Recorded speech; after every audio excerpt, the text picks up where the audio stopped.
Welcome back to your engineering mechanics lecture. And today we're going to pick up where we left off. In fact, we are making our life a little bit simpler because we will start to look into composite shapes rather than the shapes defined by functions. So let's take a look at our objectives here. Number one, we want to take a look at composite shapes or composite bodies. I sometimes use those terms interchangeably. And we will talk about the first area moment. That is something that we started last class, and we will actually use nothing new mathematically.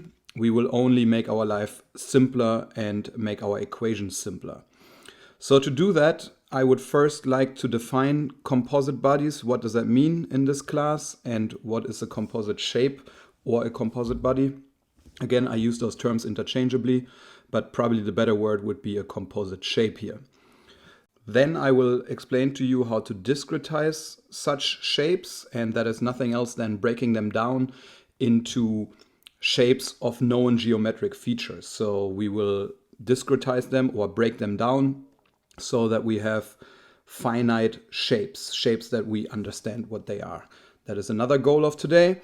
And then ultimately, of course, we want to calculate the centroid location of those different shapes that have various geometric features, but geometric features that we are very familiar with and that we don't have to describe by functions anymore.